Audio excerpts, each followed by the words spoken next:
Would there be light without darkness? It doesn't seem like it. One suggests the other. Would there be success without failure? We have two things going for us in our human experience. Here's one, opportunity, and here's number two, the threat to the opportunity. Would there be life without death? It doesn't seem like it. What makes life valuable? Death.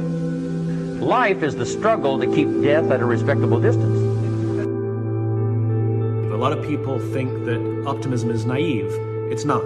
Optimism is not the denial of reality. And positivity is about saying things are good even when they're not. Optimism is the belief that the future is positive. We are going through a hard time now. Times are tough, they're rough, they're dark, but we will get through this together. That's what optimism sounds like.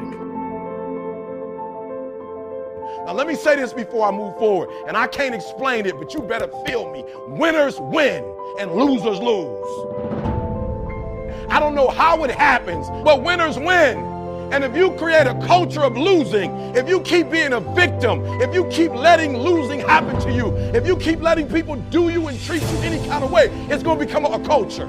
You're not brave enough. You want to put it on somebody else. The reason why I'm not successful is because of my boss. Have you ever looked at yourself in the mirror and said, I'm not getting up on time. I'm not going to work on time.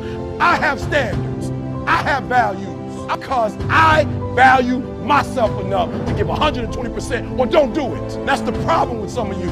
You always want to blame other people. You want to hold other people to the fire, but you're not holding yourself to the fire. You just said you're giving 50%. You owe you an explanation. You owe you an explanation. You need to look at yourself in the mirror and say, why are you only giving 50%? What's wrong with you?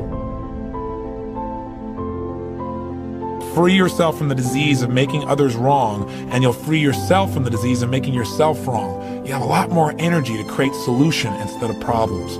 It's part of the power of positive thinking instead of falling for the destructive power of negative thinking.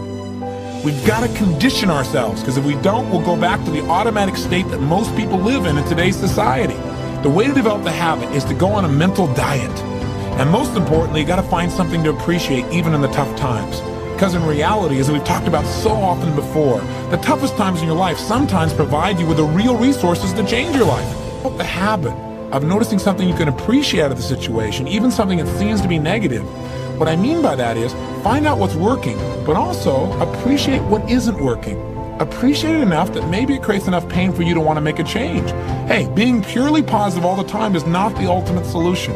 Being purely positive 98% of the time to me is the solution. I don't mean being negative, I mean being intelligent. I mean being critical in your thinking. Seeing what you don't have is sometimes useful too. This is the way you fail, is if you quit. But if you learn something and you expand from it and you make some new decisions that enhance your life and the people you care about, then there is no failure.